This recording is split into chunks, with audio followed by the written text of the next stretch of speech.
यस सेविकाईमा आबद्ध हुनुहुने सम्पूर्ण प्रियजनहरूलाई प्रेमी जय मसीह। आजको सेविकाईको सम्बन्धमा हामी एउटा आधार पद हेर्नेछौँ अनि त्यो आधार पद चाहिँ हुनेछ यसपालिको विश्वव्यापी मण्डलीको प्रतिज्ञा, पहिलो यूहन्नाको किताब अथवा पहिलो यूहन्नाको पत्री 2 अध्यायको 17 पद। परमेश्वरले यस विषयलाई नै आत्मामा अगुवाई गर्नुभयो अनि यसलाई हामी हेरिकिन केही समय परमेश्वरको उपस्थितिमा हामी वचनलाई मनन गर्नेछौँ। पहिलो यूहन्नाको किताब 2 अध्यायको 17 पद, यसपालिको विश्वव्यापी मण्डलीको प्रतिज्ञा। हाम्रो भाइ पिकोल गिरीले पढ्नु हुँदैछन्।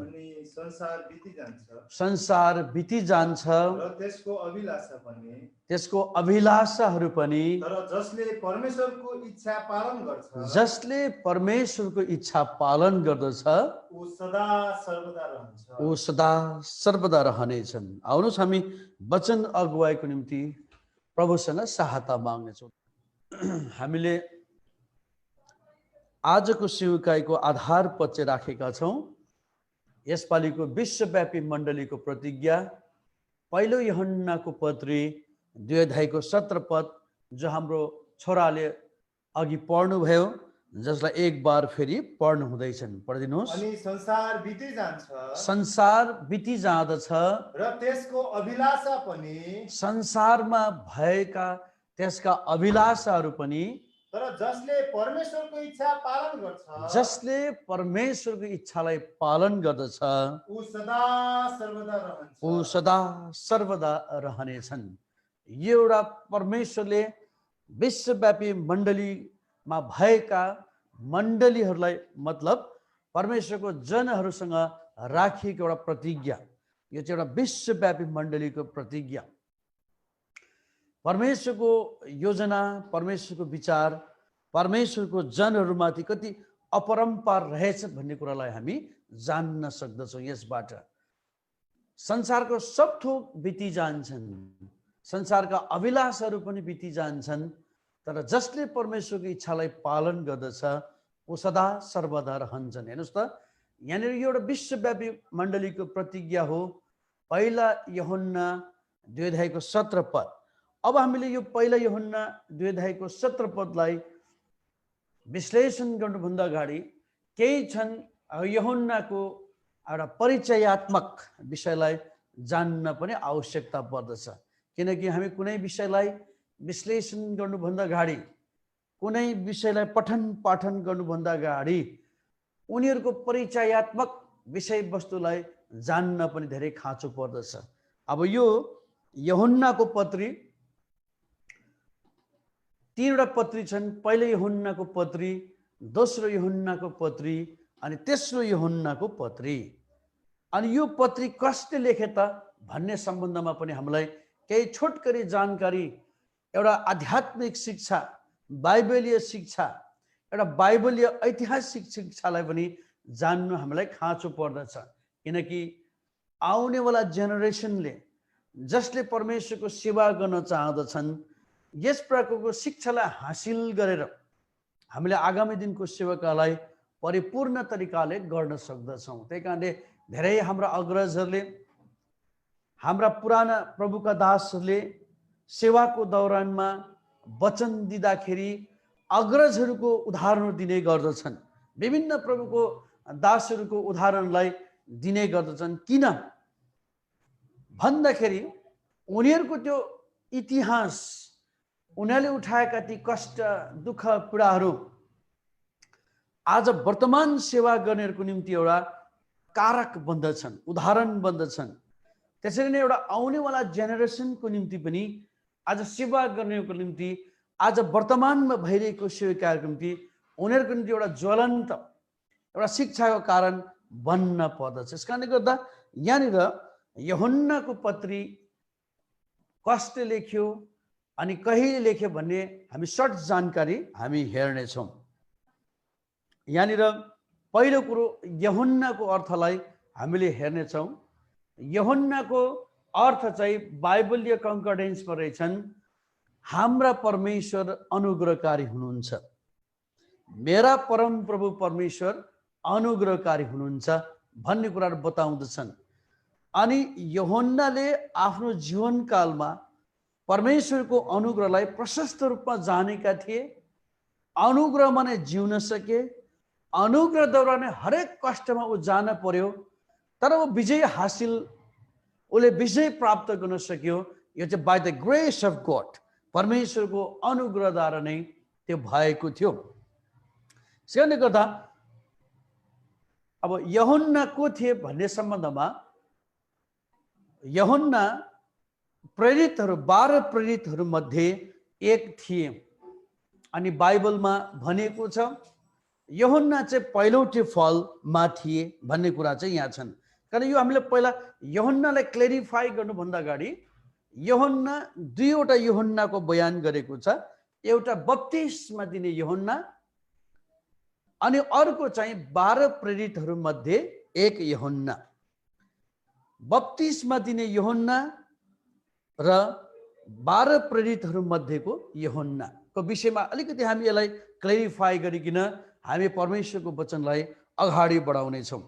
यहाँनिर बप्तिस्मा दिने यूहन्ना चाहिँ को थिए भन्दा बप्तिस्मा दिने यूहन्ना प्रभु यीशु मसीह भन्दा 6 महिना अगाडि यो पृथ्वी तलमा जन्म लिएका थिए। अनि उनी चाहिँ भविष्यवाणीद्वारा प्रभुको निम्ति एउटा बाटो तयारी पार्नको निम्ति उहाँ जन्मेका थिए।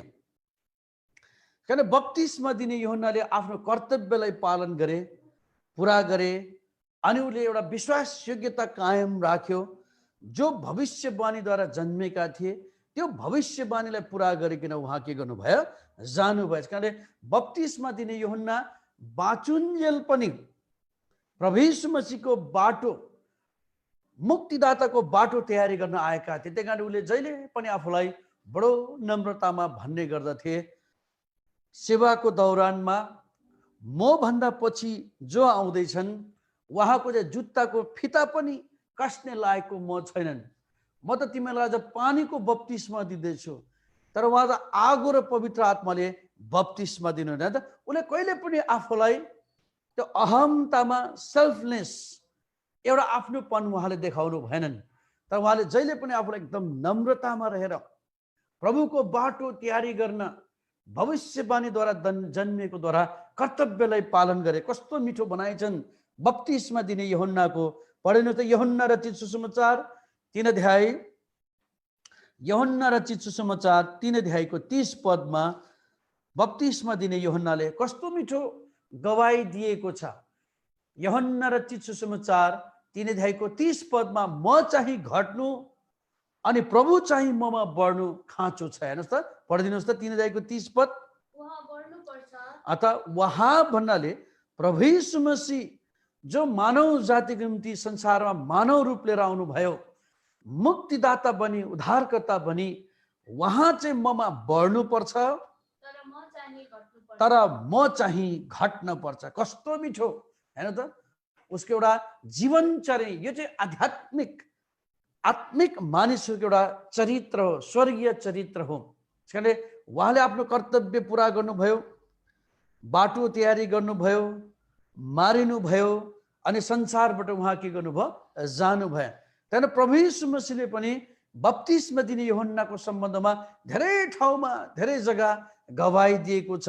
त्यहाँदेखि प्रभु यीशु मसीहले जहिले पनि सेवाको दौरानमा सुसमाचार सुन्नेहरूलाई, राज्यको सुसमाचार सुन्नेहरूलाई छानिएका 12 जना चेलाहरू बाहेक ती मानिसहरू जो भिडका भिड आउँथे अनि जसले प्रभुको सेवा गर्न चाहन्थे, एउटै कुरो सेवा गर्दा सिकाउनु हुन्थ्यो। जब तिमीहरू पनि कुनै काम गरेर सिद्ध्याउँछौ तब तिमीले कहिले पनि यो नभन्नु यो हामीले गर्यौं, तर तिमीले के भनेर भन्नु अरे, हे स्वर्गीयमा हुने पिता, हामी त एउटा निकम्मा दासहरू हौं, जो तपाईले आज्ञा गर्नुभयो त्यो मात्र हामीले पुरा गर्यौं। लुक्का रचित सुसमाचार 17 अध्यायको 10 पदमा पढ्नु छ। लुक्का रचित सुसमाचार 17 अध्यायको 10 पद। यसकारणले आज सेवा गर्ने र उद्धार मुक्ति पाएका बीचमा यो किसिमको स्वर्गीय शिक्षा दीक्षा, यो स्वर्गीय दिव्य बानी चाहिँ हाम्रो हृदयमा, हाम्रो जीवनमा पाएको हुनु पर्दछ। पढ्नु त 17 अध्यायको 10 पद। यसरी नै तिमीहरूले पनि जब तिमीहरूलाई अराएका सबै कामहरू गरिसक्छौ जब तिमीलाई कुनै पनि सेवाको जिम्मा दिएको छ हैन, विभिन्न सेवा दिएको छ पृथ्वी तलमा, कसैलाई ठुलो सेवा दिएको छ, कसैलाई सानो सेवकाई दिएको छ, कसैलाई वचनको सेवा दिएको छ, कसैलाई सुसमाचार प्रचार गर्ने सेवा दिएको छ, गोठालोको जिम्मा दिएको छ, विविध सेवकाई मण्डलीमा हैन चङ्गाईको सेवा दिएको छ। जब तिमीले त्यो सेवकाईलाई पुरा गर्छौ त के भन्नु भनेछ छोरी पढ त, तब भन तब तिमीहरूले भन हामी निकम्मा दास हौ हामी निकम्मा दासहरू हौ, किनभने जे गर्ने हाम्रो कर्तव्य थियो जे गर्ने हाम्रो कर्तव्य थियो। त्यही मात्र हामीले गरेका छौँ। कस्तो मिठो हेर्नुहोस् त, बप्तिस्मा दिने यूहन्नाको आत्मिक जीवनचरणी कहिले पनि आफूलाई सो अप गरेनन् हैन, तर उसले के भन्यो, जो मभन्दा पछाडि आउँछ उसको जुत्ताको फिता खोलेर लगाएको म छैनन्। अनि उहाँ धेरैले प्रश्न गर्दा उहाँले के भन्नुभयो, उहाँ चाहिँ ममा बढ्नु अनि म चाहिँ घट्नु चाहिँ खाँचो छ। हेर्नु त कति मिठो कर्तव्य पुरा गरिकन बप्तिस्मा दिने यूहन्नाले उसको घाँटी रेड्दासम्म हेरोद राजाको पालामा जब उसलाई घाँटी काटेर मार्दासम्म पनि उसले चित्त नदुखाइकन आफ्नो कर्तव्यलाई पुरा गरेर के गरेको छ, गएको छ। अनि प्रभु यीशु मसीहले आज यही शिक्षा परमेश्वरको सेवा गर्न चाहनेहरू उद्धार मुक्ति पाएका एउटा शिक्षा दिनुभएको छ।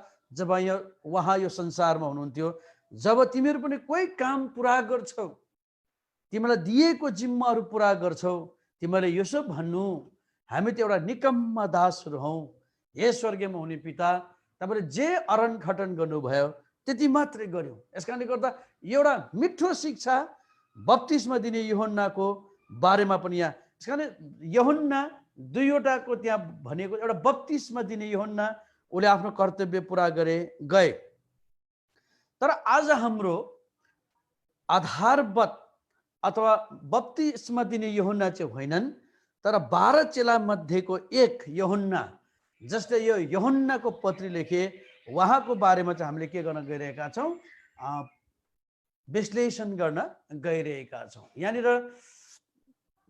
बाइबलमा बताएको छ,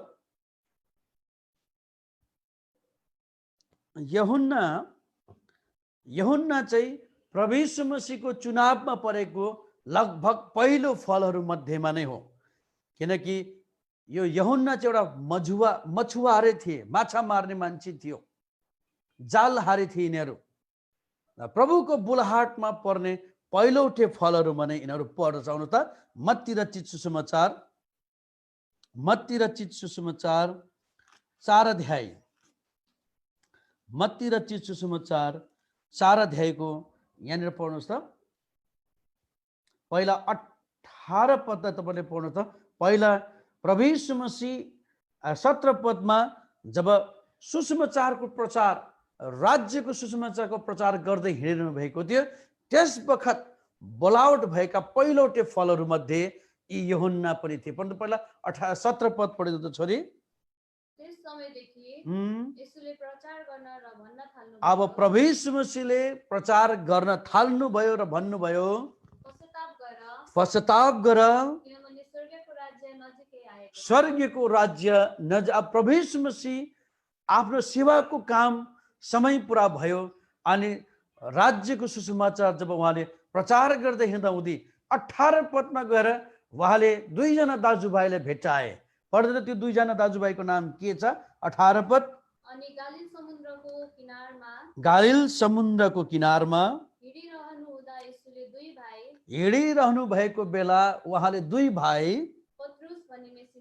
पत्रुस भनिने सिमोन र उनको दाजु अन्द्रियासलाई समुद्रमा जाल हानिरहेको देख्नुभयो, किनभने उनीहरू मछुवारे थिए। हेर्नु त, पहिलो बोलाहट यिनीहरूमा दाजुभाइ सिमोन पत्रुस अनि उनको दाजु अन्द्रियास। अब दोस्रोमा चाहिँ अब यही यूहन्ना 21 पदमा पढ्नुहोस् छोरी, त्यसैको 21 पद। 4 अनि त्यहाँबाट अघि जाँदै गर्नुहुँदा त्यो दुईजनालाई प्रभु यीशु मसीहले देख्नुभयो छान्नु भयो सेवाको लागि। अनि अगाडि प्रभुको यात्रा सुरु भयो, क्रम सुरु भयो। अनि के भयो पढ्दैछ छोरी? उहाँले अरू दुई भाइ अरू दुई भाइ जब्दीका छोरा याकुब जब्दीका छोरा याकुब र उनका भाइ यहुन्नालाई उनका भाइ यहुन्नालाई डुङ्गामा आफ्ना बाबु डुङ्गामा आफ्नो बाबु जब्दीसित आफ्ना जालहरू तुनिरहेको देख्नुभयो। जब्दीका आफ्नो बाबु जब्दीको साथ जहाजमा त नाउँमा जालहरू तुनिरहेका देख्नुभयो। अनि उहाँले तिनीहरूलाई बोलाउनुभयो। बोलाउनु भएन त। यिनीहरू पहिलोटे फलहरू मध्ये कहाँ प्रभुका जनहरू थिए। अब यहाँनिर अघि हामीले हेऱ्यौँ यूहन्नाको अर्थ चाहिँ परमेश्वर अनुग्रहकारी हुनुहुन्छ। अब यहाँनिर जब्दी भन्ने शब्द दिएको छ। यूहन्ना र याकुबको बाबुको नाम चाहिँ रहेछ जब्दी। उनीहरू एकदम मछुवारीहरू थिए। जहाजमा बसेर माछाको जाल, माछा मार्ने जाल तुनिरहेका थिए, बुनिरहेका थिए। जब्दीको अर्थ पनि नाम अनुसारको काम रहेछ के। त्यही कारण उहिले प्रभुको दासहरूले वचन दिँदा भन्ने गर्थ्यो संसारको नाम अनुसारको चाहिँ काम हुँदैन भनेर भन्नु गर्नुहुन्थ्यो के। तर प्रभु पाए पश्चात हाम्रो वास्तविक नामको अर्थको काम पनि हामी गर्दै जान्छौँ भनेर धेरै समय अगाडि त्यति बेलाको अग्रज दासले भनेका मैले सुन्ने गर्थेँ जब म जवान उमेरमा थिएँ, बुझ्नु भएन। अनि उहाँले मेसेज दिँदा हामी कति हाँस्थ्यौँ पनि। अनि हुनु पनि त्यस्तै संसारमा पनि देखा पर्थ्यो क्या। नाम चाहिँ छ बलबहादुर, भरे मान्छे चाहिँ बाँस जस्तो छ भन्नुहुन्थ्यो क्या। मान्छेको नाम चाहिँ छ धनबहादुर, ऊ चाहिँ एक नम्बरको गरिब छ अरे भन्नु। नाम चाहिँ ज्ञानबहादुर, ऊ चाहिँ फेरि पढेकै छैन अरे। नाम चाहिँ ज्ञानबहादुर भनिकन यसरी म्यासेज दिने गर्नुहुन्थ्यो के। तर अब प्रभु पाए पश्चात परमेश्वरले सब थोक उल्टा पुल्टा गर्नुहुने रहेछ क्या। अज्ञानीलाई पनि ज्ञान दिनुहुने रहेछन्। त्यही कारण परमेश्वरको भय मान्नु नै ज्ञानको सुरुवात भन्छ क्या। चाहे संसारको शिक्षा उसमा नहोस्, तर उसले जब ख्रिस्ट यीशुलाई मुक्तिदाताको रूपमा स्वीकार गर्दछ नि, उद्धार मुक्तिको निश्चयता पाउँदछ, पाप क्षमाको निश्चयता पाउँदछ नि त। संसारको वैज्ञानिकले नजानेका नसुनेका कुराहरू पनि ख्रिस्ट यीशुमा भएर हेर्नु त मरेपछिको स्वर्गको कुरा, यो त अर्कै ग्रह भने जस्तै हो कि स्वर्गको कुरा। त्यो मान्छेको जीवनमा के गर्छ, प्रवेश गर्दै। कारणले अयुबले पनि यो कुरालाई बयान गर्दछ। अयुबको किताब 28 अध्यायको 28 पदमा गएर अयुबले पनि यो कुरालाई भन्दछ क्या। बुझ्नुभयो नि त।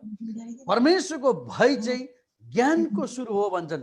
भले ऊ संसारको शिक्षा हासिल गरेको छैनन्, संसारको बुद्धिहरू उसले हासिल नगर्ला, तर उसले जब ख्रिस्ट यीशुलाई मुक्तिदाताको रूपमा पाउँछ नि, ऊ त्यसै पनि ज्ञानी, ऊ त्यसै पनि बुद्धिमानी, किनभने परमेश्वरको भय के गरेको छ, मानेको छ। अयुबको किताब 28 मा पढ्दैछ छोरी। उहाँले मानिसलाई भन्नुभयो, हेर परमेश्वरको डर यही नै बुद्धि हो। अनि खराबीबाट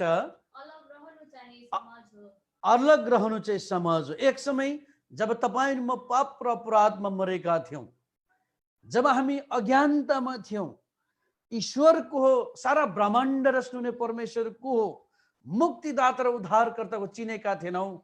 हामीले बुद्धि संसारको पाएका थियौँ होला, तर स्वर्गीय बुद्धि पाएका थिएनौँ। हामीलाई नराम्रो काम गर्दा समझले हामीलाई घोस्थेन होला, तर प्रभु पाए पश्चात हामीलाई नराम्रो काम गर्दा हाम्रो समझलाई पनि के गर्दछ, घोस्ने काम। किन? हामीले मुक्तिको निश्चयता के गरेका छौँ रे, पाएका छौँ। हेर्नुहोस् त यहाँनिर अयुबले पनि यो कुरालाई साक्षात यहाँनिर के गरेको छ, गवाई दिएको छ। अब ती प्रभुको अग्रजहरूले भनेका कुराहरू जब प्रभुलाई हामी स्वीकार गर्छौँ, अङ्गीकार गर्छौँ, हामीलाई परमेश्वरले एउटा छुट्टै स्वर्गीय ज्ञानहरू के गर्नुहुन्छ रे, प्रदान गर्नुहुन्छ रे। अब यहाँनिर मत्ती र चिसो समाचार 4 अध्यायको 21 पदमा हामीले पढेका थियौँ, जब्दीका छोराहरू भनेको छन्। जब्दीका छोरा याकुब र जब्दीका छोरा यूहन्ना।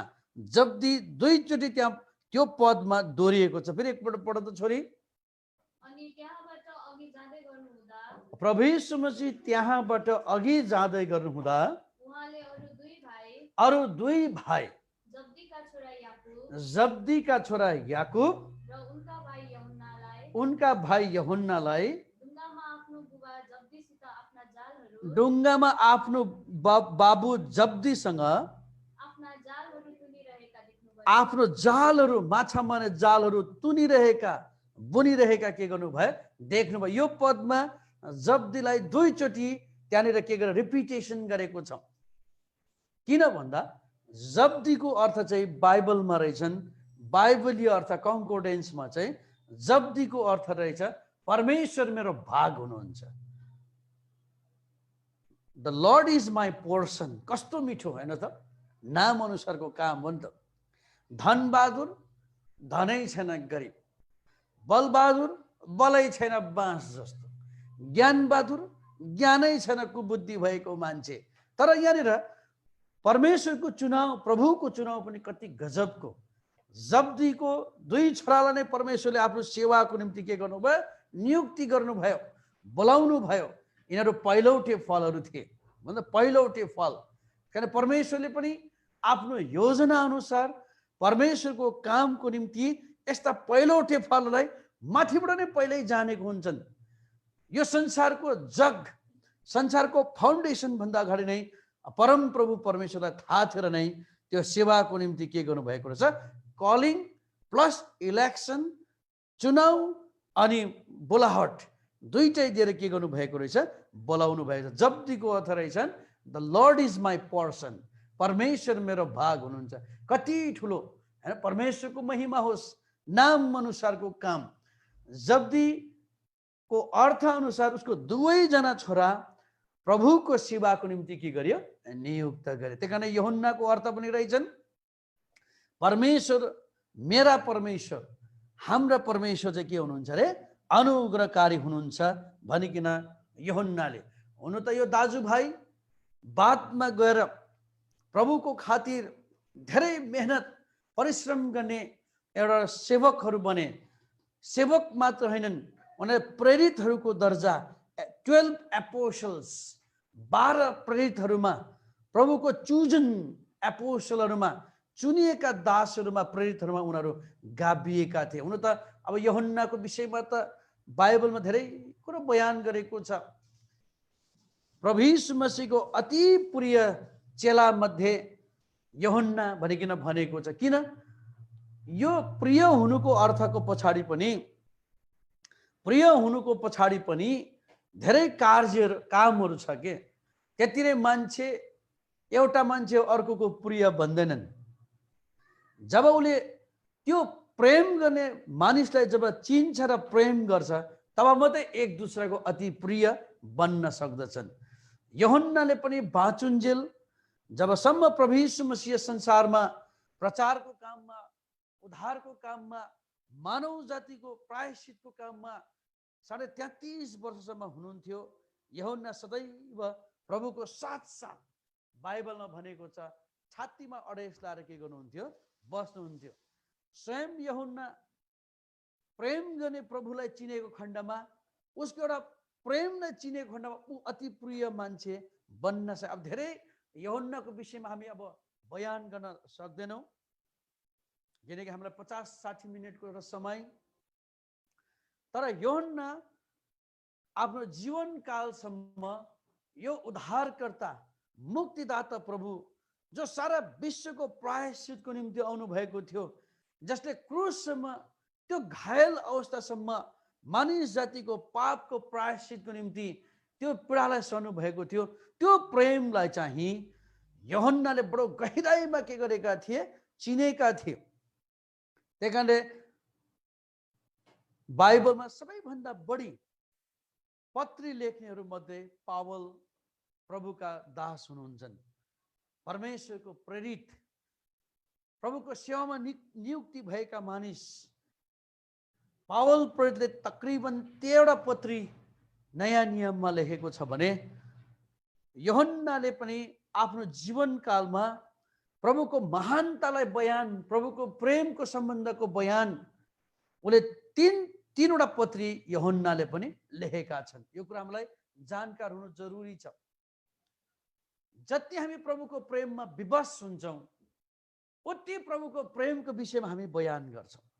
भन्नुभयो नि त। त्यस कारणले पावलले एक ठाउँमा भन्छ परमेश्वरको महानताको विषयमा आहा भनिकन एउटा शब्द निकालेको छ। आउनुहोस् त, सायद रोमीको पत्रीमा आउनुहोस् त, रोमीमा हुनु पर्दछ।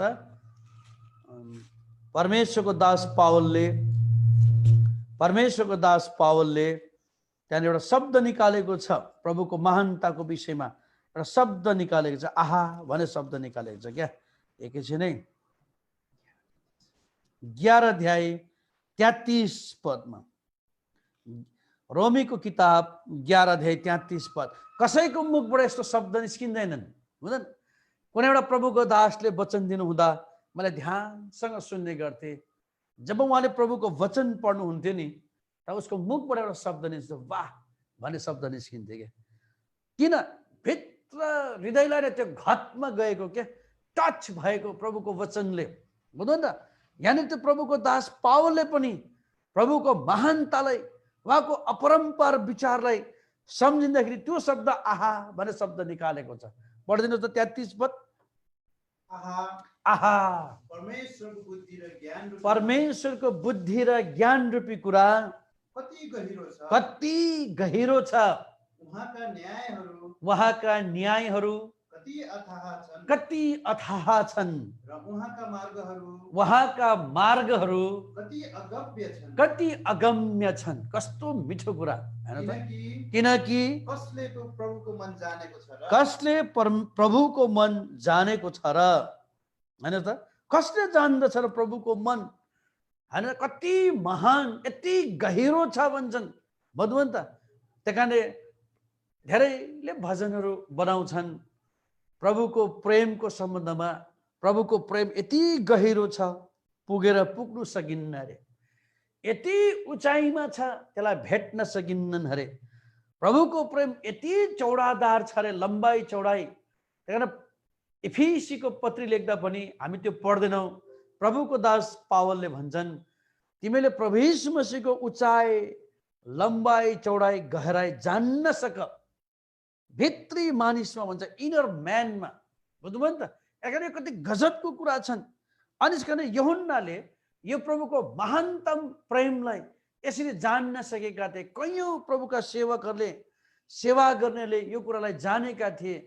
अनि उनीहरूको हृदयबाट, मुखबाट प्रभुको महानताको विषयमा यस्ता शब्दहरू निस्कन्छ, आहा, प्रभुको अपरम्पार प्रेम, तपाईँ गहिरो विचार कसले जान्दछ, हैन त?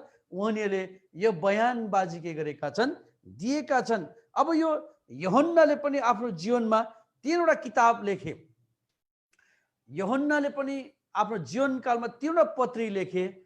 धेरै पत्री लेख्नुको अर्थ उसले प्रभुको महानतम प्रेमलाई गहिराइमा हामी प्रशंसा गर्दा हुँदी ती व्यक्तिहरूको प्रशंसा, ती व्यक्तिहरूको कुरा हामी गर्छौँ जो चाहिँ एकदम हामीलाई एकदम घतमा जान्छन् क्या। जो मान्छे चित्त बुझ्दैन उसको प्रशंसा मान्छेले गर्दै गर्दैन।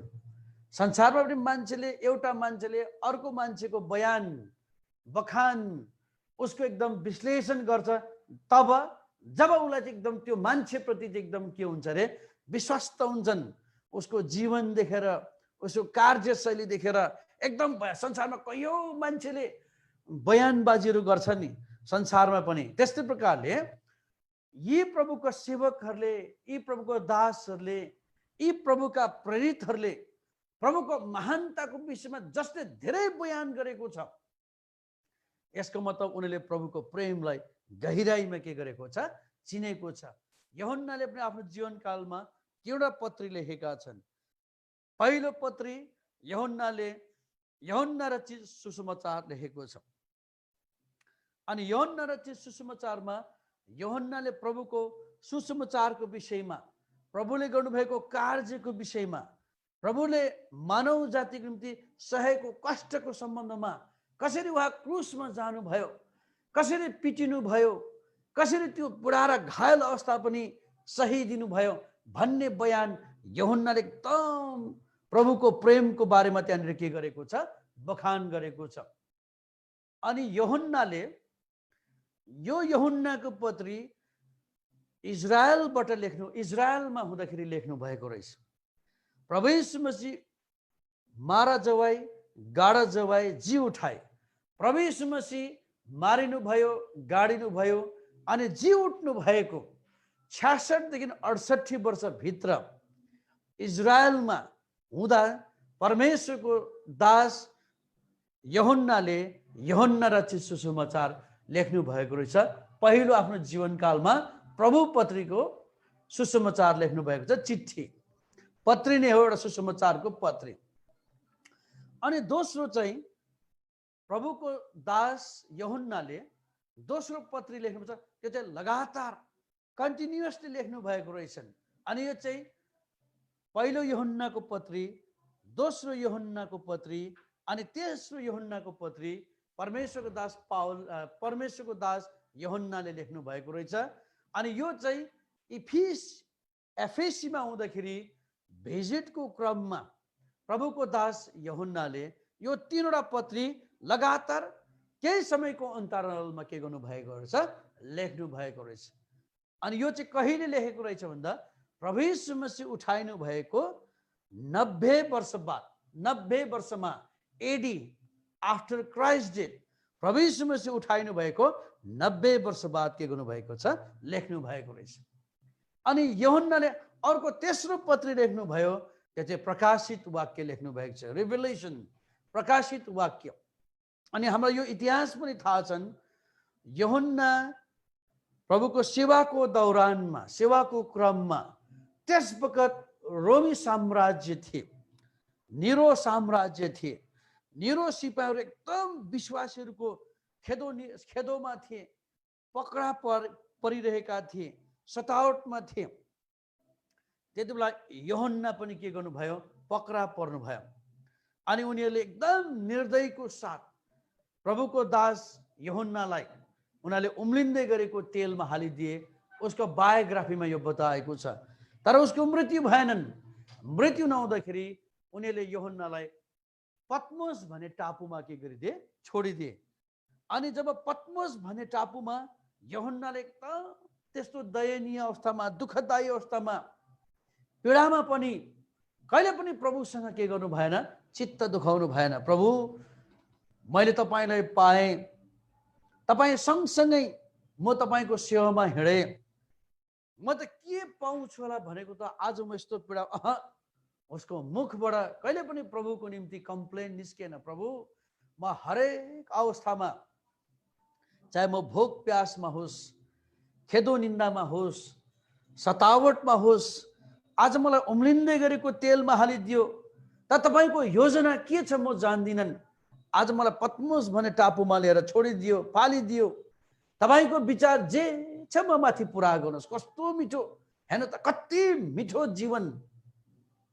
आज उद्धार मुक्ति पाएकाहरूमा, पाप क्षमाको निश्चयता पाएकाहरूमा, म ख्रिस्टको सन्तान हुँ भन्नेहरूको बिचमा आज अन्तिम दिनमा परमेश्वरले यस किसिमको गवाही के गर्नुभएको छ, खोजिरहनु भएको छ। हेर्नु, यूहन्नाले कहिले चित्त दुखाएनन्।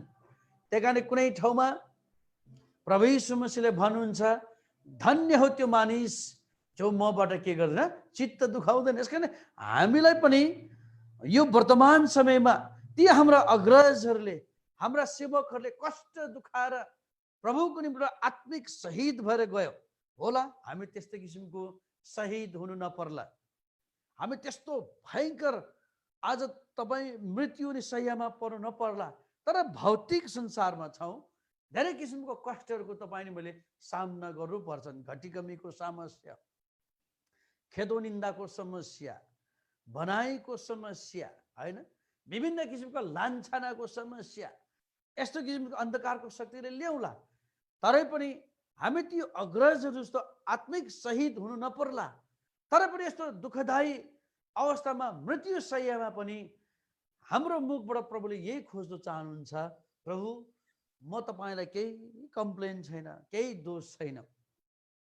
तपाईँले मलाई यो पापमय संसारमा चुन्नु भए मलाई, म त नरकको भागीदार थिएँ, म त नरकको बाटोतिर गइरहेका थिएँ। त्यहाँदेखि कतिजनाले आराधना चढाउँदा भन्छ नि, हृदय आँसु चुहाउँदै भन्छन्, यदि म त्यस बेला मरेको भए, हे स्वर्गमा हुने पिता, तपाईँको स्वर्ग त शून्य हुने थिएन। तर म जस्तो यो पाप र अधर्ममा मरेकोलाई किन बचाउनु भयो? कस्तो मिठो क्या! आज हाम्रो मुखबाट पनि प्रभुको यो महानतम प्रेमलाई स्मरण गर्नु पर्दछ जीवनमा। अनि हाम्रो अगाडि राखेका यस्ता अग्रज दाजुहरूको एउटा नमुनालाई लिएर, सेवकहरूको नमुनालाई लिएर, त्यही पावलले एक ठाउँमा गएर भन्छन्, परमेश्वरको राज्यमा प्रवेश गर्ने निम्ति तपाईँले मलाई कष्ट उठाउनै पर्छ अरे, यस्तै प्रभुका सेवकहरू जस्तो। प्रेरितको किताबमा गएर पढ्दिनुहोस् त।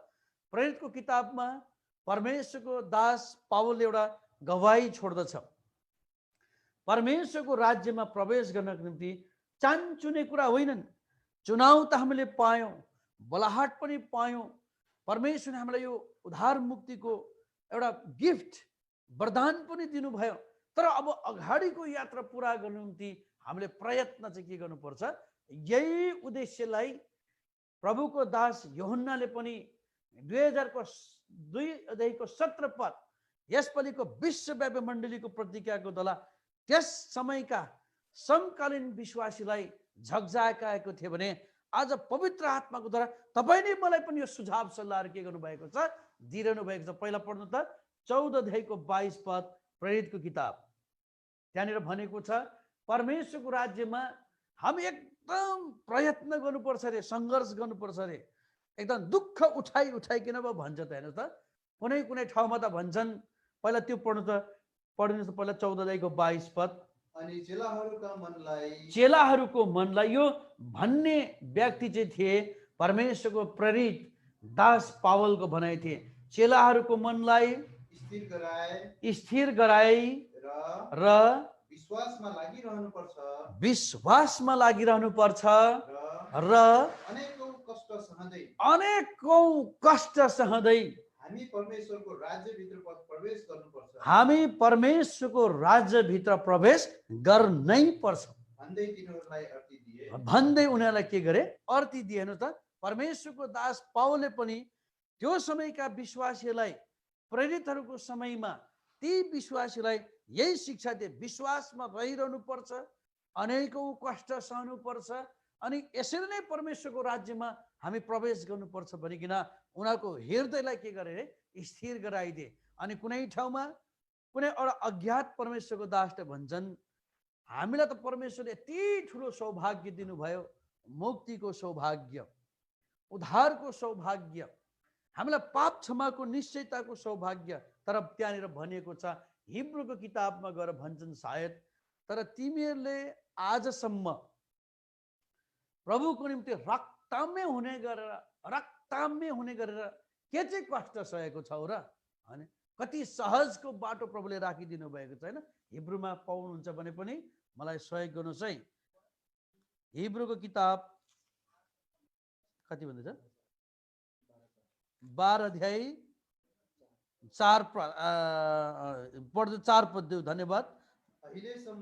अहिलेसम्म तिमीहरूले पापको विरुद्धमा लडाई गर्दै रगत बगुन्जेल सामना गरेकै छैनौ। हेर्नु त, यो हिब्रू लेख्ने एउटा अज्ञात प्रभुको दासले विश्वासलाई दिएको अर्ती कति सहज प्रकारले तिमीले जीवन बिताइरहेका छौ। हुन त आज वर्तमान समयमा हामीलाई घटीकमीको समस्या त होला, पैसा रुपियाँको समस्या होला, रोग बिमारको समस्याहरू होला, हल्का फुल्का लान्छना र निन्दाको खेदौको समस्या होला। तर ती अग्रजहरूले, ती प्रेरितहरूले, ती सेवकहरूले जुन प्रकारले एउटा पापको विरुद्धमा ख्रिस्टको पक्षमा भएर रक्तमै भएर आत्मिक शहीद भए, हामी त बनेका छैनौँ, हुन परेको छैनन्। हेर्नु त, यत्रो साल बितिसक्यो, हामीले त सहज तरिकाले सेवा गर्न पाइरहेका छौँ। हेर्नु त, के भयो त? महामारी आयो, तर पनि हामीले अनलाइनमा त सेवा गर्न पाएका छौँ, सुन्न पाएका छौँ, केही न केही एउटा ताजा जीवनको महसुसहरू गरिरहेका छौँ। अब यो संसारमा पृथ्वी तल हाम्रो बाँच्नु भनेको 10-15%, 20% मात्रै बाँकी छ। यतिका समयसम्म हामीले प्रभुको खातिर रत्तामै हुने गरेर पापको विरुद्ध कहाँ लडेको छौँ र? हेर्नुहोस् त, हामी त सहज प्रकारले यो यात्राहरू पुरा गर्दैछौँ। त्यसर्थ हामीलाई परमेश्वरले दिएको एउटा अनुग्रह हो। ती प्रभुका सेवकहरूको उदाहरणलाई हामीले मनन गर्दा उनीहरू कति दुःखदायी अवस्थामा गएका रहेछन्। यूहन्नाले आफ्नो जीवनकालमा 3वटा पत्री लेखेको रहेछन्। एउटा यूहन्ना रचित सुसमाचार प्रभु यीशु मसीह उठाइनु भएको 66 देखि 68 वर्ष बाद त्यो बीचमा लेखेको रहेछन्। इजरायल भन्ने देशमा हुँदा उले लेख्नु भएको रहेछ। दोस्रो पत्री पहिला यूहन्नाको पत्री, दोस्रा यूहन्नाको पत्री, तीसरा यूहन्नाको पत्री उहाँले एफिसस भन्ने ठाउँबाट लेख्नु भएको रहेछ भिजिटको क्रममा, सेवाको दौरानमा। अनि यो चाहिँ रहेछ प्रभु यीशु मसीह उठाइनु भएको 90 वर्ष बाद केही समयको अन्तरालमा यी 3वटा पत्रीहरू एउटै सालमा लेखिएको रहेछन्। अनि तेस्रो चाहिँ बडो दुःखदायी अवस्थामा गएर लेख्नु भएको रहेछन्। उम्लिँदै गरेको तेलमा हाल्यो, मृत्यु भएनन्, अनि उसलाई पत्मोस भन्ने टापुमा गएर छोडिदियो। अनि उहाँले त्यहाँनिर त्यो अवस्थामा चित्त नदुखाइकन त्यो कष्टमा जलेको शरीर लिएर उसले प्रार्थना गर्थ्यो आफ्नो प्रभुसँग, जसलाई उसले जीवनकालमा प्रभु यीशु मसीह जिउँदो हुँदा अति प्रेम गर्नुहुन्थ्यो अनि प्रेमको साथ सेवा गर्थ्यो। त्यो प्रभुलाई उहाँले भन्नुहुन्थ्यो, प्रभु मलाई तपाईँसँग केही दुःखमन छैन, केही भन्नु छैनन्, मलाई यो पीडा छ, यो मेरो भौतिक पीडा हो, तर मेरो भित्र जो आत्मा छ यो बहुमूल्य छ, जो तपाईँले चुन्नु भइसक्नु भएको छ। कस्तो मिठो सोच, कस्तो मिठो विचार प्रभुप्रति, हेर्नुहोस् त। अनि प्रभु यीशु मसीहले अन्तिम पत्री लेखनलाई उहाँलाई अगुवाई गर्नुभयो। प्रभु यीशु मसीह उठाइनु भएको 65 अनि 66 वर्ष बाद यो प्रकाशित वाक्य भन्ने किताब, प्रकाशको किताब उहाँले पत्मस भन्ने टापुमा दर्शन पाएर के गर्नुभयो, लेख्नुभयो। अनि चाहिँ बाइबलको 66वां नम्बरको किताब बन्यो अनि बाइबल पूर्ण भयो, कम्प्लिट भयो। हेर्नु त, यूहन्नाको साथसाथ बाइबल पनि के भयो, कम्प्लिट भयो। परमेश्वरले यस्ता मानिसहरूको खोज गर्ने रहेछन् जसले आफ्नो कार्यको निम्ति, सेवाको निम्ति के गर्न चाहनुहुने रहेछ, नियुक्त गर्न चाहनुहुने रहेछन्।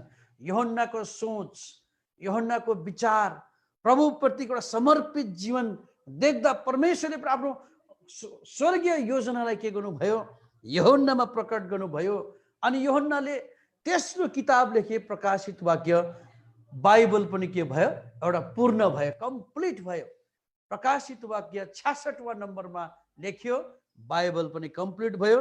जो आज हाम्रो हातमा पढिरहेका हाम्रो हातमा भएका बाइबल 66वटा पुस्तकले भरिएका एउटा पूर्णतय बाइबल हामीले पढ्न पाइरहेका छौँ। अब यहाँनिर हामीले के देख्न सक्यौँ भने यो चाहिँ यूहन्नाले लेखेका किताब मध्ये विश्वव्यापी मण्डलीको प्रतिज्ञा यूहन्ना रचित 2 अध्यायको 17 पदलाई हामीले विश्लेषण गर्नुभन्दा अगाडि हामीले केही क्षण यूहन्नाको एउटा बायोग्राफी अनि केही प्रभुका जनहरूको छोटकरी त्यहाँनिर समावेशी हुनु गयो। यस्तो जीवन उहाँले जिएको खण्डमा एउटा आध्यात्मिक सहित जीवन, प्रभुप्रति एउटा समर्पित जीवन व्यतीत गरेको खण्डमा नै परमेश्वर यो प्रकाशहरू उनीहरूमा के गरेको छ, प्रकटीकरण गरेको रहेछ। त्यही कारणले बाइबलमा भनिएको छ परमेश्वरको सेवाको दौरानमा बाइबलका कुराहरूको प्रकाश चाहिँ तिनीहरूले मात्र दिन्छन् हरे जसले परमेश्वरको के गर्छ अरे, भय मान्छ अरे। आउनु त, भजन सङ्ग्रह किताब, किनभने यो बाइबलका 66वटा किताब परमेश्वरले आफ्नो मनपर्ने मान्छेलाई छान्नु भएको होइन, मनपर्ने त हो, तर जसले परमप्रभु परमेश्वर र प्रभुप्रति एउटा समर्पित जीवन, ख्रिस्टको निम्ति मृत्युवरण पनि गर्न चाहने मान्छेहरूलाई उहाँले यो पवित्र शास्त्र बाइबल लेखनमा के गर्नुभयो, चुन्नु भएको। यो कुनै यो आफन्तीवाद, यो एकदम मनपर्ने मान्छे भन्ने होइनन्, तर प्रभुको निम्ति मृत्युवरण पनि गर्न तयार हुने मान्छेलाई समावेशी गरेर लेख्नु भएको। प्रभुले यस्ता मान्छेहरूप्रति आफ्नो चाहना के गर्नुहुन्छ, राख्नुहुन्छ। भजन सङ्ग्रह किताबमा त भन्छन् त्यहाँनिर परमेश्वरले आफ्नो सेक्रेसी भन्छ क्या। सेक्रेसी भनेको आफ्नो रहस्य र गोप्यता तिनीहरूलाई मात्रै प्रकट गर्छ अरे जो परमेश्वरको के गर्नुहुन्छ अरे भय मान्छ अरे। पढ्नु यहाँनिर भजन सङ्ग्रह किताब भजन सङ्ग्रह किताब 25 अध्यायको 14 पदलाई कसैले फ्याट्टै पढिदिनुहोस् न। भजन सङ्ग्रह किताब 25 अध्याय 14 पद। त्यस कारण यो रहस्य रहस्य रहस्य भन्ने कुराहरू यो अन्तिम दिनमा धेरै कुराहरू निस्किरहेको छ। तर रहस्य हाम्रो भौतिक विवेक लगाएर बाइबलको रहस्य खोज्छौँ भने हामी फेल हुन्छौँ, असफल हुन्छौँ।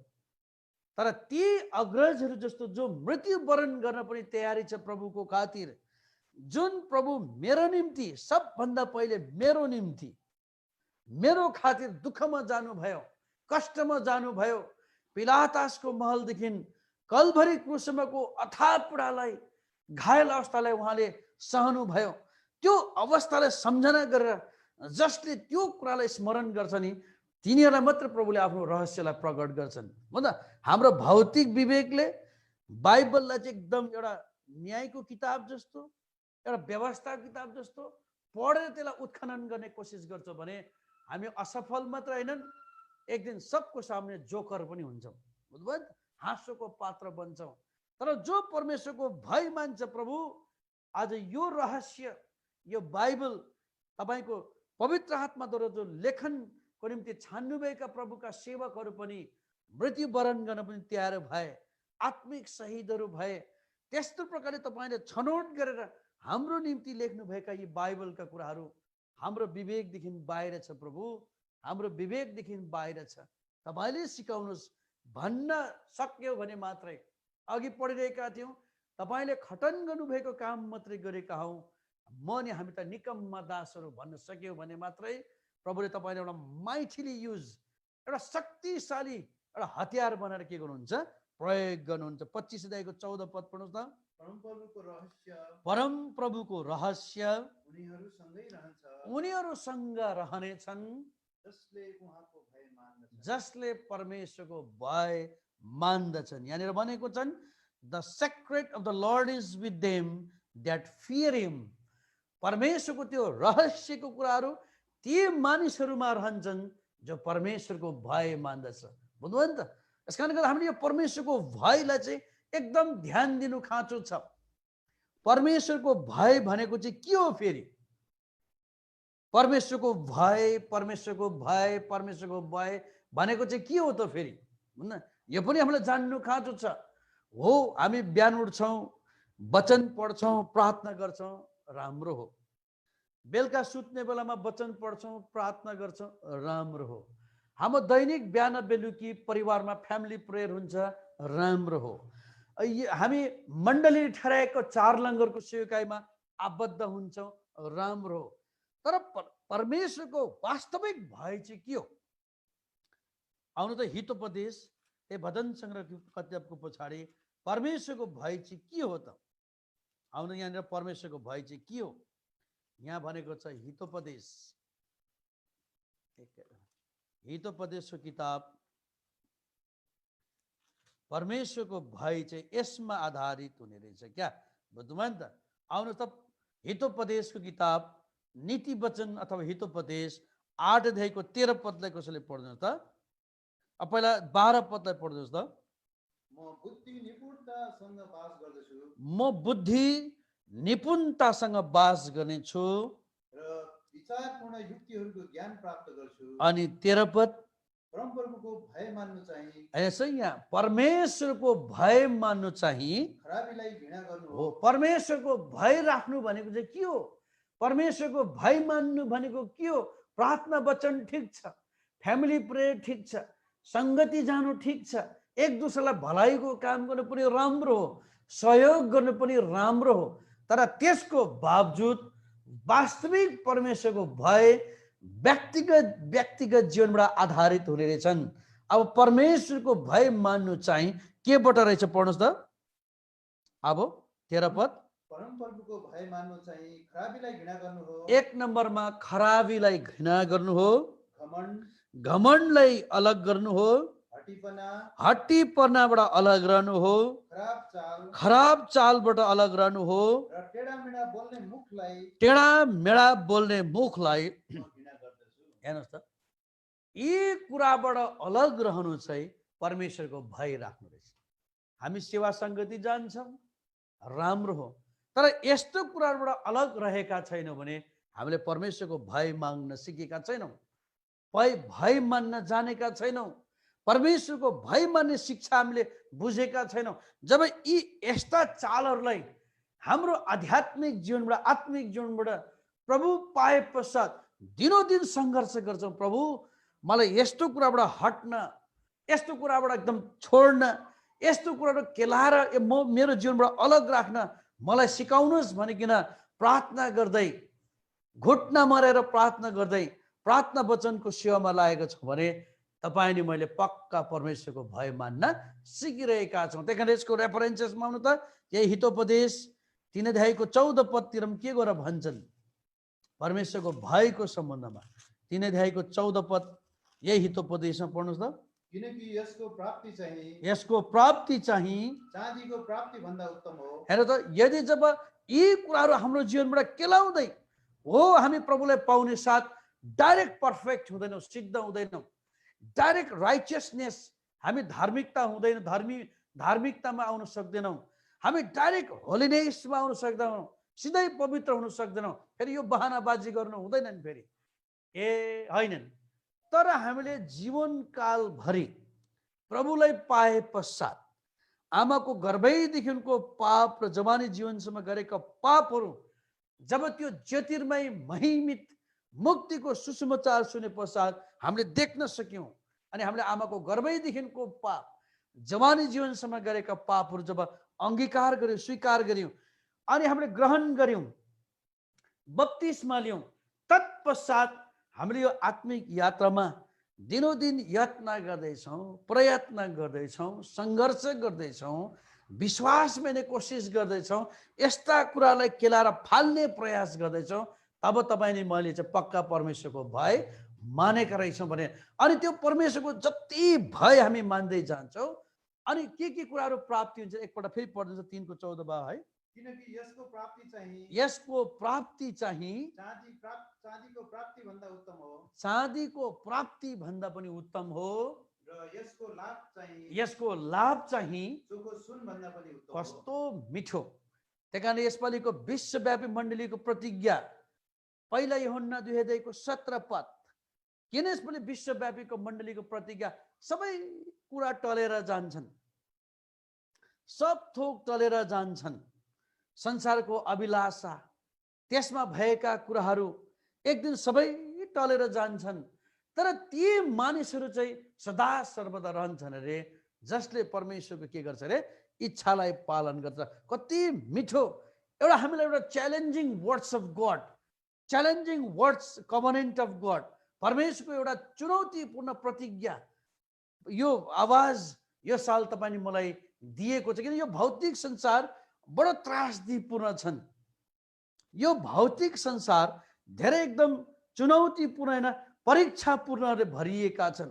अब यो दिनहरू पृथ्वी तलमा यस्तो प्रकारले प्रवेश गर्दैछन्, हुन सक्छ राम्रा विश्वासीहरूका विश्वासका वीरहरूका विश्वास पनि अब हट्ने समय हो। त्यही कारणले मत्ती रचित सुसमाचार 24 अध्यायमा गएर भन्छन् भेरी इलेक्ट वान, 24 अध्यायमा भेरी इलेक्ट भनेको चाहिँ त्यो चुनिएकाहरू पनि भ्रममा पर्छ भन्छ। 24 अध्यायमा आउनु त, मत्ती रचित सुसमाचार 24 अध्याय, 24 अध्यायको 24 पदमा पढ्नुहोस् त।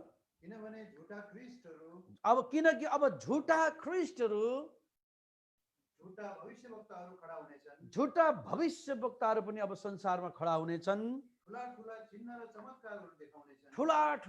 र चमत्कारहरू देखाउनेछन्, यहाँसम्म कि सम्भव भएता तिनीहरूले चुनेकाहरूलाई पनि बहकाउनेछन्। कस्तो मिठो, भेरी इलेक्ट वान भनेको छ।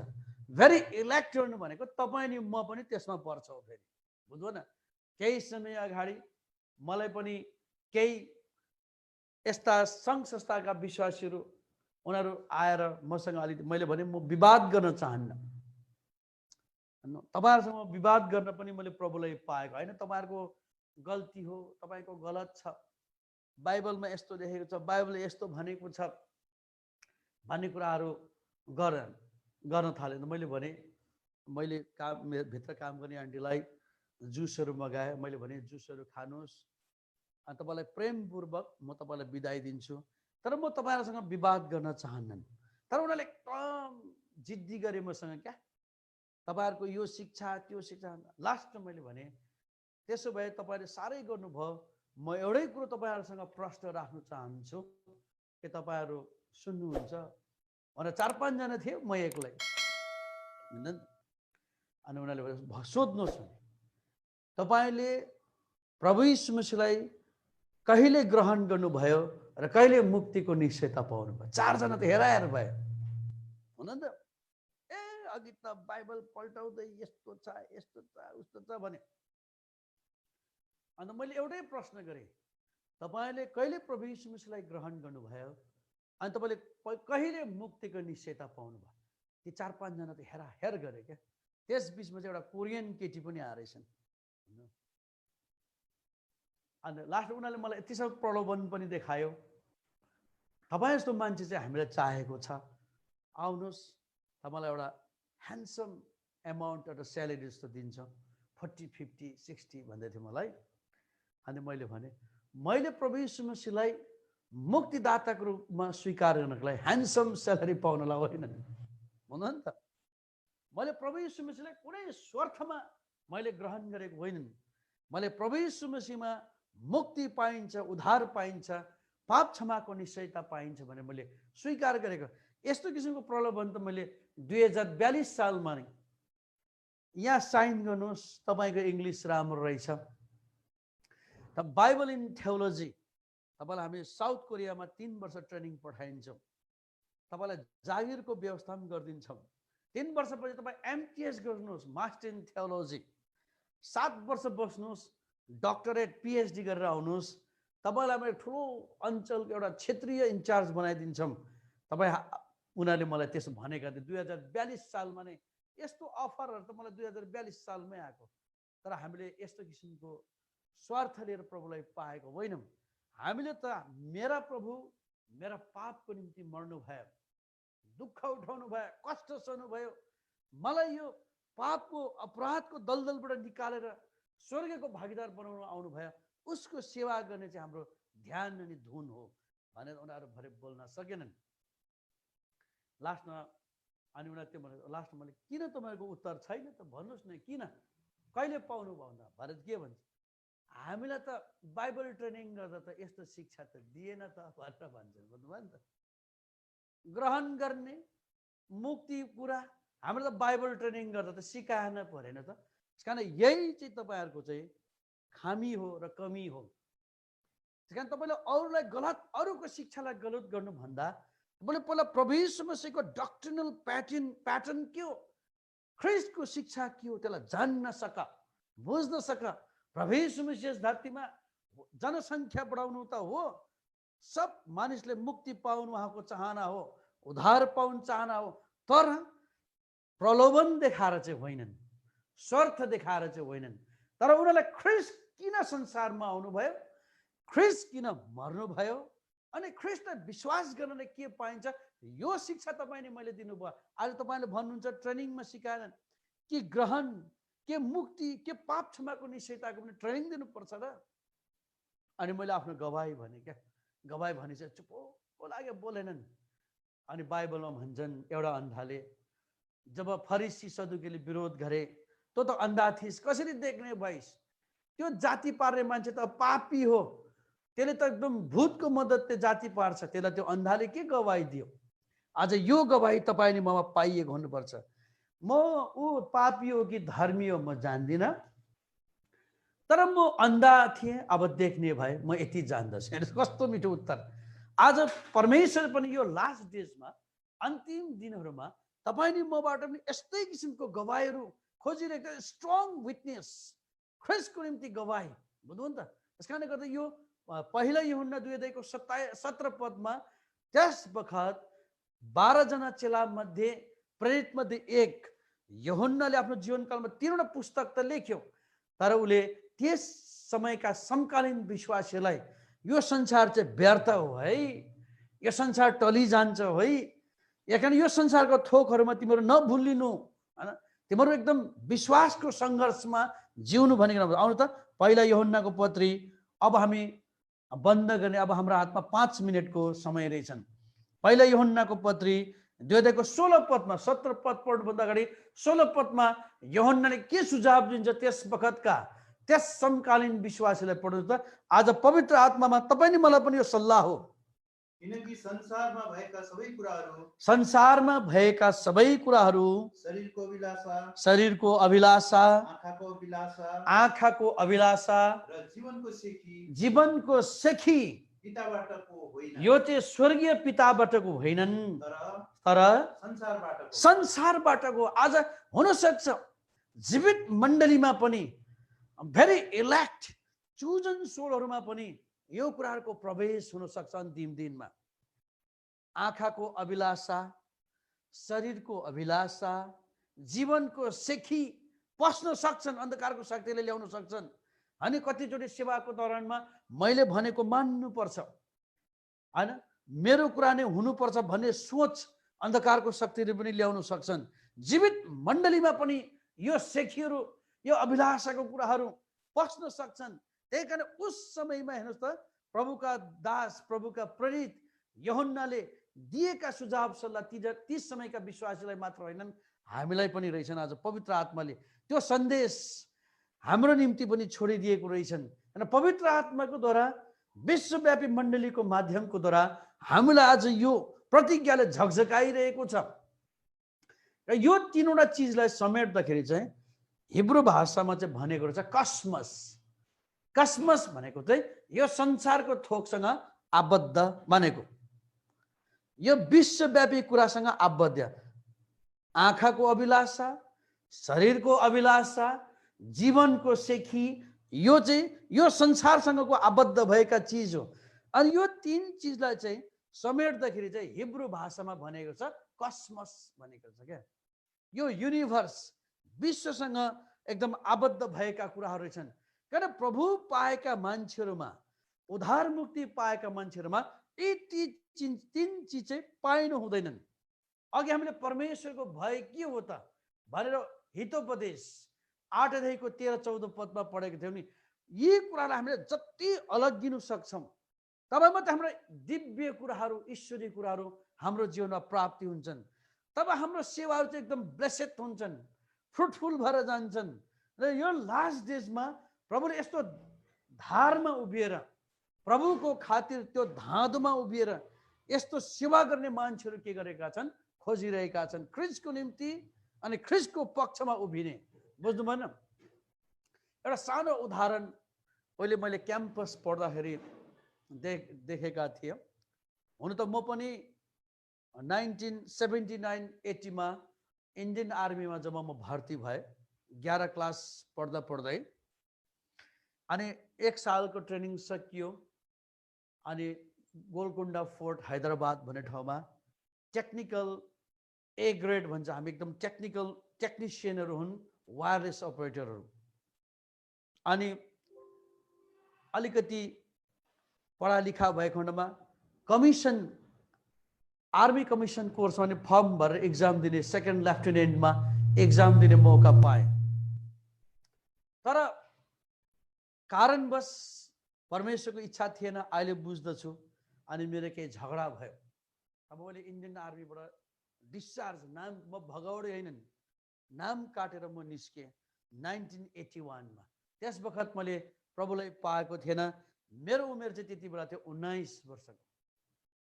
अनि मैले 12 क्लास कम्प्लिट नगरेको हुनाले म सिधै सिक्किम ग्यान्टोक भन्ने जग्गामा म पुगेँ।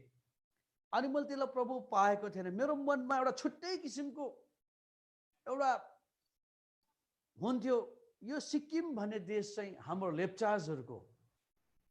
1975 मा इन्डियन गभर्मेन्टले हाम्रो सिक्किम देशलाई मर्ज गरेर ल्याएको 6 वर्ष मात्रै भएको थियो। अनि मेरा पिता पुर्खाहरूको पनि सिक्किम राष्ट्रको चाहिँ आबद्ध भएका मान्छेहरू थिए। राजखलक राजा महाराजा थोडुप नामगेलको समयदेखि मेरा बाजे बराजहरू ठुलो ठुलो जर्नल ओहदामा थिए। अनि मेरो मनमा हुन्थ्यो मैले आफ्नो देश र राष्ट्रको निम्ति केही गर्नुपर्छ।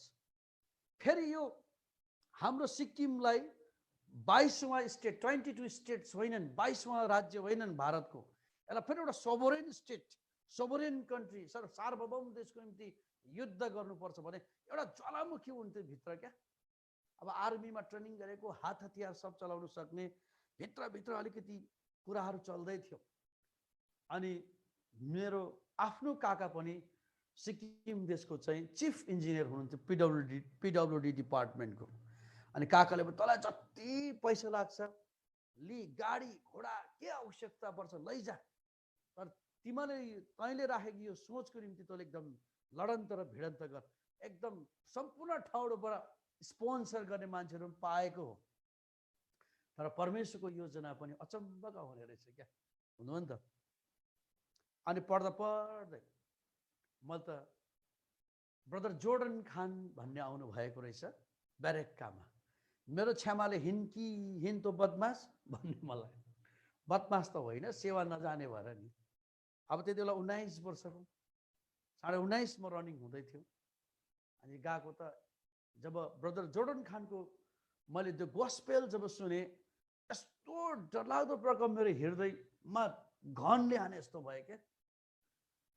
अनि मैले सोच्थेँ यो मान्छेले मेरै विषयमा चाहिँ कसरी भन्दैछ त। उहाँले यस्तो किसिमको सुसमाचार दिएका थिए, क्या करोगे, हिन्दीमा मेसेज दिएर क्या करोगे, संसार को लिए क्या मरोगे, ये तो सब तुम्हारा चिहान तक है।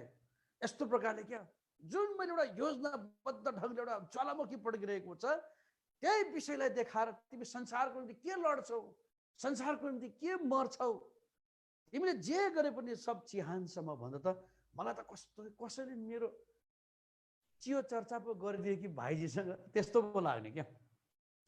कता कता शङ्काम लाग्ने। मेरो छेमारले भाइजीहरूलाई मेरो बारेमा बताइ पो दियो कि, फेरि छेमालाई पनि थाहा छैन मेरो बारेमा मैले के प्लान, हामी कस्तो प्लान बनाउँदैछौँ भनेर। भयङ्कर ठुलो एउटा रेभुलेसनको हामी त्यहाँनिर रिबेल गर्ने अवस्थामा उभिसकेका मान्छेहरू, सेम टु सेम। 5 दिनसम्मको स्पेसल मिटिङमा लास्ट दिनमा चाहिँ जो प्रभुको ग्रहण गरेका हात उठाओ भने चाहिँ मैले त हात उठाइ पठाएँ हेर्नुहोस् त। त्यहाँबाट मेरो जीवनबाट परिवर्तनशील जीवन भयो। कहाँ संसारको निम्ति एउटा ज्वालामुखी लिएर हिँडेको मान्छे, कहाँ एउटा ख्रिस्टलाई पार त एउटा अर्कै बाटो टर्निङ पोइन्ट भयो। तर म 12 क्लास पढ्दै थिएँ त्यति बेला 1981 सालमा। अनि मलाई मेरो जिन्दगी अब टर्निङ भयो। प्रभु नपाएको मान्छे प्रभु पाएपछि जीवनमा केही गर्नुपर्छ भन्ने सोच लिएका मान्छे, एउटा परिवर्तनशील जीवन। जब म देउराली भन्ने ठाउँबाट उहाँ क्याम्पस जाँदै थिएँ, बाटोमा पुरा गाडीको भिड। किन भिड भएको रहेछ भने त एउटा आर्मीको गाडी चाहिँ तेर्साइदिएछ। एकदम सिक्किमको बाटो, ग्यान्टोकको बाटो साँगो रहेछ। अनि त्यो फिल्म हलको नाम चाहिँ डेन्जोङ हल फिल्म हल। प्रभु नपाउँदा धेरै हेर्ने फिल्म। त्यो डेन्जोङ हलको मुनि त्यो टर्नमा त एकदम सानोमा त त्यो गाडी त बिचरा टर्न गर्नु सकेन रहेछ। घुम अब आर्मीको गाडी 3 टन 1 टन त लामो हुन्छन्। अन्त त्यहाँ अड्केको रहेछ, ट्राफिक जाम। अनि म पनि किन यस्तो ट्राफिक जाम भनेर हेरेको त आर्मी रहेछन्, आर्मीको गाडी, आर्मीको ड्राइभर। मलाई पनि मेरो पुरानो फेरि जिन्दगी याद आयो। आर्मी ट्रेनिङ गरेको, आर्मी ड्रेस लगाएको। अनि सब इन्सपेक्टर छ, त्यो सब इन्सपेक्टर अहिले बुढो भयो होला। अनि त्यो सब इन्सपेक्टर नाम चाहिँ सुरेन प्रधान। त्यो सुरेन प्रधान चाहिँ त्यति बेला एकदम दमदार सब इन्सपेक्टर। सब इन्सपेक्टर सुरेन आयो भने सब भाग हुने फिल्म हलतिर क्या, त्यो दलाली गर्नेहरू। अनि त्यसले थर्काउँदै रहेछ त्यो आर्मीको ड्राइभरलाई। अन्त भन्छ तैँले गाडी ब्याक गर भन्दो रहेछ त्यो ओसीले, सब इन्सपेक्टरले। आर्मीको ड्राइभरले भन्दछ म ब्याक गर्दिनँ नि, म सक्दिनँ पनि ब्याक पनि गर्दिनँ भन्दो रहेछ। म तँलाई भित्र हाल्छु भने त आर्मीको ड्राइभर त मैले पनि हेरिरहेको थिएँ तिनीहरूको डिस्कसन। आर्मीको ड्राइभर पछाडि गाडीबाट ढोका खोल्ला, जो कुछ करना है करो, जे गर्नु छस् गर, तर म गाडी ब्याक गर्नु चाहदिनँ। त ओसीले भन्छ तैँले गरेर यत्रो ट्राफिक जाम भयो, ब्याक गर भन्छ। लास्टमा त्यो आर्मीको ड्राइभरले के भन्यो, यस्तो मिठो, मैं एक फौजी हूँ, मैं 22 स्टेट में ट्रैवल करता हूँ, यात्रा करता हूँ, मैं एक फौजी हूँ, मैं देश को रक्षा करता हूँ, लेकिन मैंने कभी बैक करना नहीं सिकाया। सारे गाड़ी को बैक कराओ तो मन भन्नु भने क्या। साँच्चै त्यो ओसी हार्यो, सब गाडीलाई ब्याक गरायो। आर्मीले त्यो गाडी ब्याक गरेनन्, उसले लास्टमा सब खाली भएपछि लिएर। हेर्नु त कस्तो मिठो बनाई, म एक फौज हुँ, म एउटा फौजी हो, म देशको रक्षा गर्छु, मैंने जिन्दगी में बैक करना नहीं सिकाए। कस्तो मिठो क्या। हामी पनि अब प्रभु यीशु मसीहलाई पाए पश्चात not turning back, no turning back. कमी कमजोरी हुन्छ फाल्दै जाऊ, तर यो यात्रामा चाहिँ हामी एकदम अगाडि, यो पृथ्वी तलमा यो शरीरको अभिलाषा, आँखाको अभिलाषा, यो एकदम संसारको सेकी हामीले एकदम पन्छाएर म प्रभुको हो, एक भए, दुई भए, तीन भए, अब यो संसार टलिजाने संसार हो, एक दिन मैले संसार छोड्छु हैन। यूहन्नाले दिएको सुझाव, अनि म परमेश्वरको राज्यको भागीदार हुनु छ, कारण म अब यो प्रभुलाई त्याग्दिन। त्यो लाउ आर्मीले कति मिठो गवाही छोडेर गए। आज म सम्झिन्छु त्यो आर्मीको ड्राइभरलाई, कस्तो मिठो भनाई, मैं फौजी हूँ, देश की रक्षा करता हूँ, मैंने बैक करना नहीं सिकाया। हैन त आज तपाईँ नि म पनि परमेश्वरले गरून् यो विश्वव्यापी मण्डलीको प्रतिज्ञाको द्वारा धेरै कुराहरू अब भए तापनि समयको भावले अब हामी सेवालाई बन्द गर्दैछौँ। हामी संसारसँगको सम्बन्ध, आँखाको अभिलाषा, संसारसँगको सम्बन्ध, शरीरको अभिलाषा, संसारसँगको सम्बन्ध, जीवनको सेखी, उद्धार मुक्ति पाए पश्चात अब हाम्रो जीवनमा प्रवेश गर्नुहुन्न। हामी एउटा ईश्वरीय चालहरू लिएर, ख्रिस्टीय चालहरू लिएर हाम्रा ती अग्रजले मृत्यु क्षणसम्म कसरी आत्मिक शहीद भएर गएर त ती 12 जना चेला, प्रभुको दास पावल, तिमोथी, अरू प्रभुको दासहरूको जीवनचरणी, अनि हाम्रै जीवनकालमा हामीभन्दा अगाडि प्रभुमा गएकाहरूले कति सङ्घर्ष गरेर हैन त प्रभुमा गए। त्यो नक्सालाई समेटेर हामीले पनि यो कुरा थाहा गर्दै संसार एक दिन टरिजान्छन्, तर जसले परमेश्वरको इच्छा पालन गर्छ त्यो सधैँ रहनेछ। यो युगमा मात्र होइनन्, 1000 वर्षको युगमा मात्र होइनन्, तर अनन्तदेखि अनन्तसम्म पनि तपाईँ म पाइने रहेछौँ यदि यो कुरालाई पन्छाएर हामीले यो सुझावलाई चाहिँ सिरोपर गर्यौँ भने। प्रभुले सहायता गरून्। अब हामी त्यो आधार पद जो थियो पहिला यूहन्नाको पत्री 2:17 पढिकिन, किन बाइबल भन्छन् संसारसँगको मित्रता चाहिँ परमेश्वरसँगको शत्रुता हो। किन हामी उद्धार मुक्ति पाए पश्चात सक्दो यो आत्मिक यात्रामा यस्ता कुराहरूलाई, कस्मस अथवा यी भौतिकी संसारिक कुरालाई पन्छ्याउँदै हामी बढ्न सक्यौँ भने निश्चित एउटा भिक्टोरियस लाइफ, एउटा विजयी जीवन तपाईँ म हासिल गर्छौँ। यो संसारमा बताएनन्, आउनेवाला राज्यमा पनि हामी भेटाइन्छ। पढ्नु त 2:17 अनि संसार बिति जान्छ, संसार सब बिति जान्छन् र त्यसको अभिलाषा पनि, त्यसको अभिलाषा पनि, तर जसले परमेश्वरको इच्छा पालन गर्दछ ऊ सदा सर्वदा रहन्छ। यसकारण परमेश्वर तपाईँ मलाई यो भित्री भेदलाई, रहस्यलाई हामी जान्नको लागि हरेकको आत्मामा प्रभुले बात अनि बुझ्ने आत्मा। थुप्रै नयाँ भिडियो हेर्नको लागि कृपया नेपाली क्रिस्चियन फ्यामिली च्यानललाई सब्स्क्राइब गरिदिनुहोस्, साथै नोटिफिकेसन प्राप्त गर्नको लागि छेउमा रहेको बेल आइकनलाई थिच्नुहोस्।